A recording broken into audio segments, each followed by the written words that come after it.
kasaysayan, kababalaghan, politika, current events, at iba pa. Huwag magpahuli, ating alamin, tuklasin dito sa Historiador Filipino. Sa mundong ng media ay kilala ang pamilyang Tulfo dahil sa walang preno kung bumanat sa kanilang mga binabatikos. Isa na rito ang pinakabatang Tulfo sa magkakapatid na si Ervin. Bago pa man siya naging senator ay nakilala na ito sa pagiging matapang at walang inaatrasan kung bumatikos. Pero marami ang nagsasabi na minsan raw ay bara-bara rin ito kung bumira at nangyari nga ito noon ang binanatan niya si dating DSWD Secretary Rolando Bautista. Ito ang nakakapanindig balahibo na bira ni Tulfo kay Bautista. Itong Secretary Rolando Bautista, sino ba itong buang na ito? Pasensya na muna mas kinatao ka ni Pangulong Duterte, le-lecturean lang kita. Secretary Bautista ng DSWD, listen up and listen good. Tinatawagan ka namin para marinig ng mga kababayan nating mahihirap ang stand ng mga mahihirap. Hindi yung sasabihan mo kami na sumulat muna kayo 5 days. 5 days before. Sino ka bang punyeta ka na kailangan ko pang sumulat-sulat sa'yo? Sagutin mo yung telepono mo dahil ikaw ay DSWD. Ikaw yung Secretary ng Department of Social Welfare and Development. Gustong marinig ng mga kababayan natin ano ang magagawa mo para sa kanila, buwang. Hindi yung sasabihan mo sasabihan mo yung secretary ko na sumulat kayo, IB. Hintayin nyo mga 5 araw. Sampaling kita pag nakita kitang buang ka. Walang pakialam kay retired general ka. Ngudngurin ko yung mukha mo sa inidoro. Demonyo ka rin, isa ka pa. Ngayong nasa Senado na si Ervin ay buli na naman itong nakitaan ng tira na bara-bara matapos itong magkomento patungkol sa anomalya sa flood control project ng gobyerno. Narito ang muli na namang bara-bara na tira ni Ervin Tulfo. Yung sigaw ng taong bayan na libo-libo sa People Power Monument sa Luneta, hindi lang po pagnanakaw, they were also shouting, ibalik yung pera nila. And I believe the Secretary of Justice heard that, and I believe Malacanang heard that. Kaya nga po, dito po sa mga kontraktor, mga opisyal, isole ninyo ang pera ng taong bayan. Hindi po batas ang pinag-uusapan. Wala ho tayong pakialam sa batas na yan. Sometimes, you have to bend the law to be able to please the people. Mas mataas po ang taong bayan sa batas. Am I right, Secretary Remulla?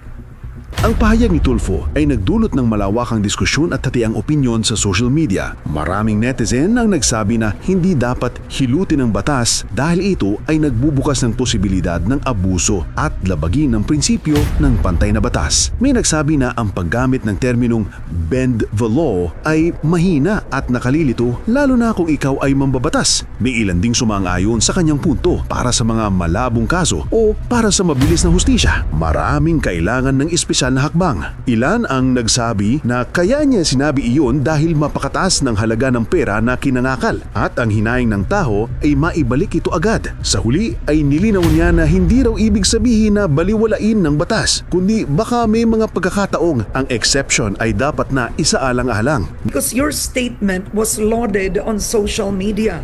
And I quote, you said, sometimes you have to bend the law to be able to please the people. Mas mataas po ang taong bayan sa batas. Ipaliwanag nyo yan because you were reminded by a colleague, we are lawmakers here, right? But netizens lauded you for this statement. What did you mean? I did not say we have to break the law, Ms. Karen. Literal, you said you have to bend the law. The law. Ibig sabihin, it's as simple as it is. In every rule, there's an exception, Ms. Karen, di ba?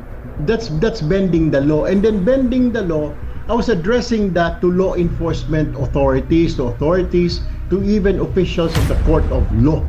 I'm not addressing it to the public, to every individual na we have to bend the law, violate the law. I was addressing it to law enforcers, people in authority, officers of the court. When you said bend the law kasi, Ms. Karen, even if you look at Google, the definition of bending the law is to execute the law with leniency or flexibility. provided it is for humanitarian reason. What are these humanitarian reason? Overspeeding sa highway. Pag hinuli ka ng traffic enforcer ng highway patrol, why are you overspeeding? Pumutok na po panibigyan ng misis ko, kailangan ko dalhin sa hospital, kailangan ko umabot. Do you think bibigyan ka ng ticket ng pulis? Hindi. Sige, go ahead. Curfew, minor. Okay, 16 years old, bawal. Sa Manila ngayon yata, may curfew sila nung isang... Meron. Minor. Okay, bakit ka nandito sa labas? Sir, nagtitinda po ako ng balot para may pangkain po kami ni mama dahil wala na po yung tatay ko. Ako na lang po buhay sana. Diba? These are the exceptions, Miss Karen. Diba? That's what I was talking about. Hindi yung bawat tao. Sometimes you have to bend the law for humanitarian reasons. And what did you mean in this particular sentence? How did you mean it in relation to the state witness issue?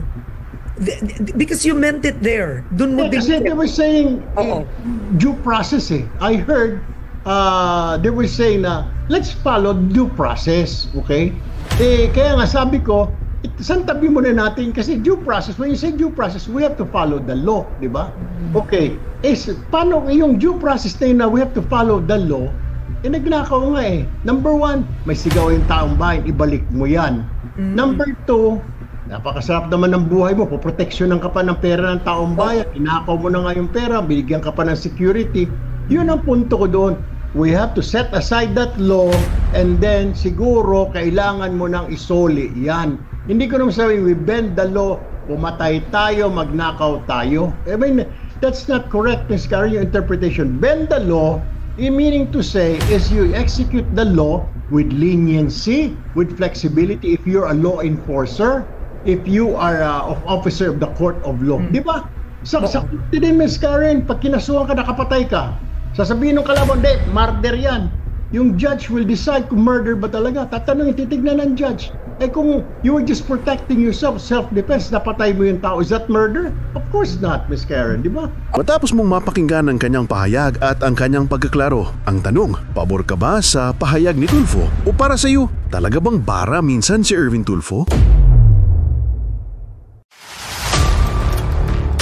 Kung gusto nyo ng mga ganitong klaseng videos, panoorin, pindutin ang notification bell, mag-subscribe at i-share sa mga kaibigan. Maraming salamat po hanggang sa susunod dito sa Historiador Filipino.